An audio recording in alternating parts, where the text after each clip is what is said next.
Hey everybody, I'm Zach and I'm making a game. This is our second week now. If you want to check out last week's, I'll put the link somewhere around. This week was a little bit short, compressed. There was an unexpected trip that came up, which we'll get into in a bit, but for now, let's jump right into the week and what I did. So as expected, I spent most of the day on AI Monday. I didn't get as refined as I hoped, but it's functional. So I didn't get to any of the more advanced looking ahead, predicting how fast you should take turns. Instead, I spent more time on some lower level problems, specifically on sequence segment directionality, which I will get into right up here. So we have a sequence of segments. Every segment is comprised of two nodes, 1 and 2. The issue is the order of these nodes can vary, and therefore the direction. In this example, 0 to 1 goes from A to B on segment 1, but on segment 2, it goes from C to B, the opposite. So if we want to smoothly transfer a target from the start of segment 1 to the end of segment 3, we have a few options. I ultimately decided against reordering nodes to avoid changing world data and what segments are in the world versus in the AI, and tracking changes in direction, 0 to 1 or 1 to 0, between segments can get messy. So instead, we track using a reference node. Our inputs into the system will be a distance, delta, to move, a point, alpha, to start from, our current segment, and the node we are moving away from, or the start node. What's output will be the new start node and segment, and a new alpha.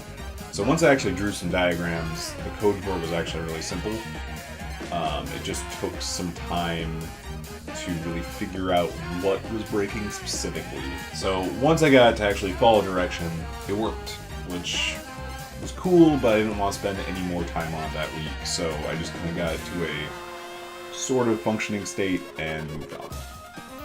So at the end of last week, our roads were mostly working, just with some edge cases where it was breaking. So at the start of this week, I needed to figure out what those edge cases were and address them one by one. The first could really be categorized as just a dumb bug. We offset our road from its core spine by breaking it into segments and then offsetting those segments. The issue is that any nodes in that segment chain that aren't on the ends will get acted on twice because we iterate over them by segment and transfer each segment. So segments in the middle are transferred first by their segment on the left and then by the segment on the right. I had fixed this before for positions, but not for tangents, which really looked bad. The second fix I'm not going to dive into too deeply. It involves the direction that we offset the tangents, and it fixes issues of very extreme curves where they're acute angles. Before we were offsetting in a normal direction, and now we actually offset in the direction of the tangents. It's too much to get into here, but yeah, it fixes any curve that's very sharp, and now sharp curves look perfect. So the third fix was actually kind of a hack. Essentially, I was finding that the tangent at corner nodes, if it was very small magnitude, it wouldn't actually affect the direction of the line coming out of the corner node. So the line would come out of the corner node this way, but the tangent would actually just be a tiny bit that way. So if you actually use the tangent as the direction of that line, it's not really accurate. So when you place the corner node, it would be in the wrong position. Instead, as a hack, I essentially find a point on that line just a little bit away from the corner node and just say that vector is the vector of the line. For the test cases I have, it seemed to work, but I have a very strong feeling it's not going to be the long-term solution to this, but for now it worked. So once that third hacky fix was in, really flat roads were working. Flat roads, 100%, really nice, didn't really have any issues. The only big issues started to come when I started curving those roads. So Wednesday was all about fixing that case, essentially when you curve up, you break where it places the corners. And to illustrate this, I have this diagram. So this is what a corner looks like, sort of. We have two curved streets entering a street node, which has a vector to define the up, or normal of the street. To find the corner position, we get the angle between the two streets, and place a point perpendicular to the node normal a certain distance away. Now, at some point on the street edge, we have to merge it with this new corner node position. The old way, we just lerped along the edge and found the point closest to the corner. In most cases, it was good enough. Simple to implement and simple to understand. But sometimes the closest point isn't what we want. Specifically, if the street curves away from the corner plane, which for most corner nodes is up and down. So for the new system, we use that node normal plane. We project the road edge points onto that plane and compare those distances with the corner node. And this complicated system of projecting the points onto the plane actually gets you what you want, which is the point directly above the corner node. And by merging on that point, you make the corners look much better.